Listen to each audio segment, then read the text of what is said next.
em 10 países árabes. Hoje são apenas 5.000. Imediatamente após a partilha da Palestina, em 1947, acabou o convívio de 2.500 anos entre as duas populações. Judeus passaram a ser perseguidos por todos os governos árabes, que hoje tentam reescrever a história, eliminando a existência das comunidades judaicas de seus países. O Brasil é uma das nações que acolheu milhares de judeus refugiados dos países árabes. Agora há uma campanha mundial de registro de história dessas famílias. Stanley Urman, coordenador dessa campanha internacional, esteve no Brasil para a quarta com Farad.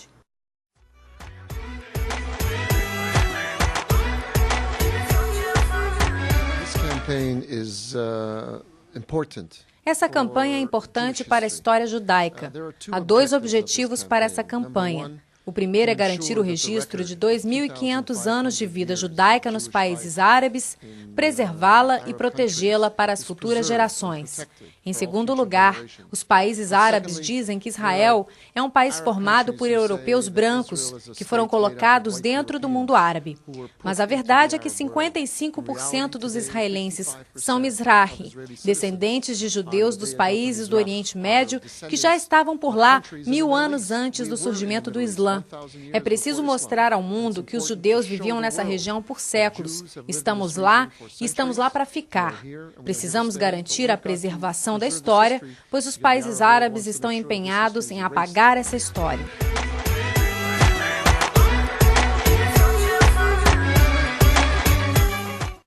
Hoje trazemos para você uma entrevista com a jornalista Diane Cooperman, nos contando de forma inédita como era a vida judaica no Egito antes da expulsão e a dor de se tornar uma judia apátrida.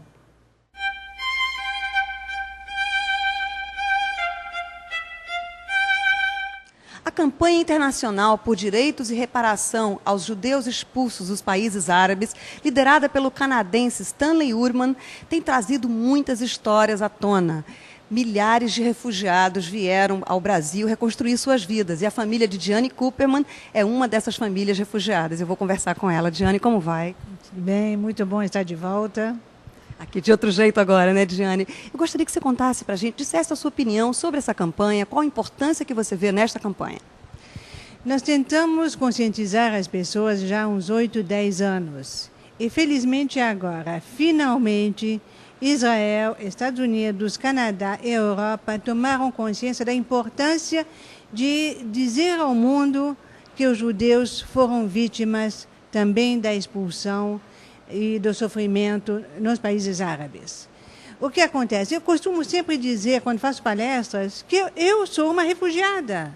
E isso causa espanto. Refugiada, judia, como? Pois não são apenas os palestinos. Os judeus que saíram dos países árabes, eu e minha família, que saímos do Egito, com uma mão na frente e outra atrás, sem absolutamente nada, com direito para levar apenas 20 libras, o equivalente a $100 para refazer a vida num outro país. Vocês imaginam isso? $100 no bolso? Para recomeçar a vida de zero, do nada? Pois é, todos saíram. E mais, a ONU reconheceu aos judeus do Egito e da Líbia a condição de refugiados, reconhecida oficialmente. E nunca os judeus de nenhuma dessas nações receberam reparações, nem sequer auxílio para recomeçar a vida. Então, o que nós vemos? O Brasil abriu as portas, 20.000 judeus vieram para o Brasil do Egito.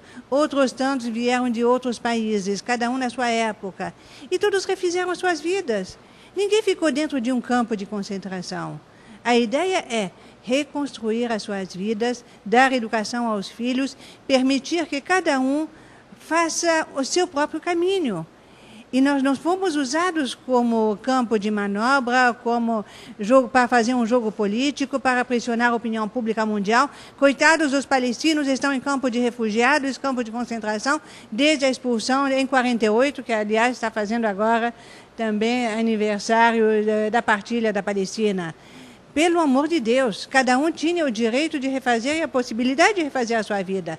Quem saiu da Palestina e está no Brasil, nos Estados Unidos, também o Brasil recebeu palestinos, libaneses, árabes, muçulmanos, e todos refizeram suas vidas.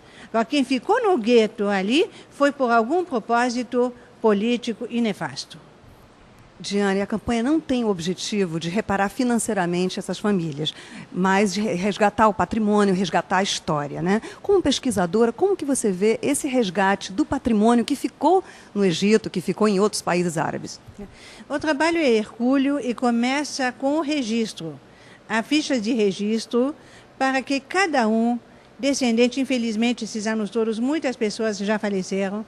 Nós precisamos levantar as lembranças de cada um, pelo menos nome, país ou cidade de origem e data em que saiu, o período em que saiu de algum dos países árabes. Iraque, Iêmen, enfim, são dezenas de países árabes dos quais os judeus acabaram saindo. Então, esse registro é um trabalho que tem que ser feito. A partir desse registro, cada um tem que lembrar o que deixou para trás. Porque as famílias judias viviam bem. Elas tinham um certo padrão de vida. Mesmo as famílias mais modestas, a vida era muito agradável, muito dinâmica, muito inserida na sociedade. Então, isso tudo tem que ser resgatado. Quem tiver uma foto, mostra os quadros, mostra, e principalmente os bens. Os bens, cada um tinha fábrica, quem tinha fábrica largou tudo para trás, quem tinha ações largou tudo para trás. E o mais importante é o aparelho comunitário. Quando você pensa que Alexandria tinha um hospital israelita, um hospital referência para toda a região, quando toda a realeza vinha para o Egito. Todo mundo se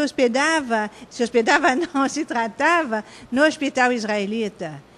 Então, você tinha sinagogas, templos gigantescos, lindíssimos, lar das crianças, lar de velhices, bibliotecas, museus, tudo existia ali em todos os países árabes.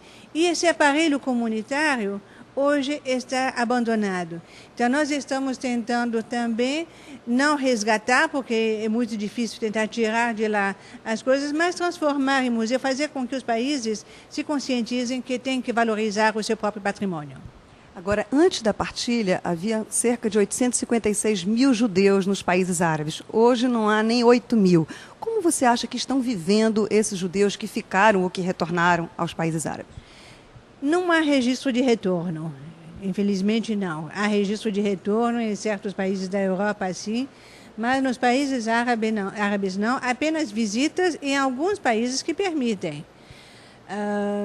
Então, quem ficou lá ficou porque quis, ou por missão de cuidar desses aparelhos comunitários, ou principalmente para ainda velar por seus mortos.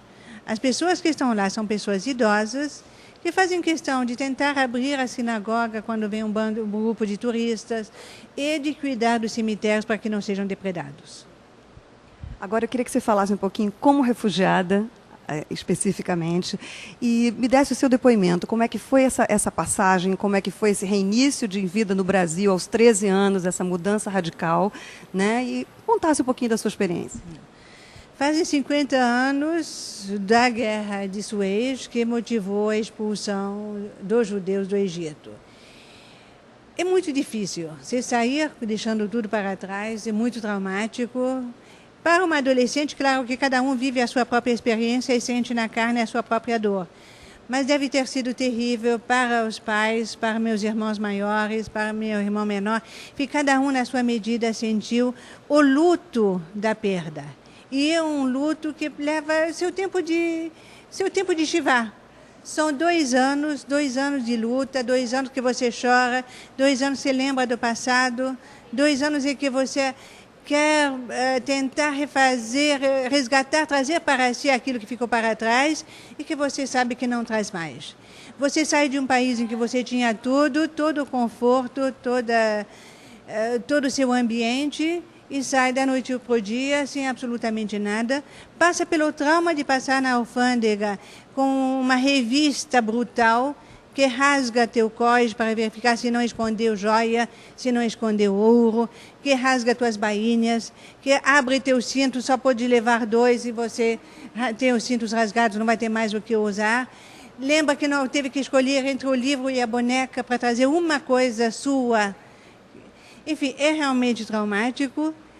A sorte foi ter vindo para o Brasil, esse país maravilhoso, quando ouvia o português, que eu não conhecia ainda no início, às vezes me parecia que eu estava ouvindo árabe, e me adaptei praticamente imediatamente com esse jeito afável de viver, que era muito similar ao Egito.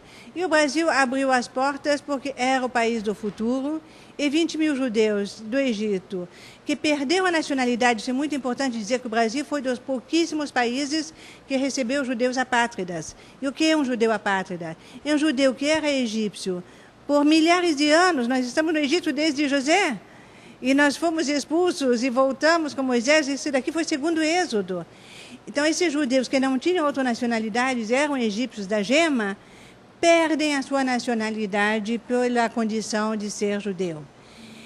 Nenhum país os aceitou. O Brasil, sim. O Brasil abriu as portas. As lideranças comunitárias do Brasil fizeram tudo para acolher esse grande contingente e para permitir-lhes que recomeçassem a vida, concedendo-lhes créditos, abrigando-os em moradias, enfim, montando essa acolhida que a gente conhece na comunidade sempre solidária. Muito obrigada, então, Jane. Muito obrigada, felicidades. E vamos em frente, que o Brasil é grande, mas as lembranças e as raízes são fundamentais. Shalom.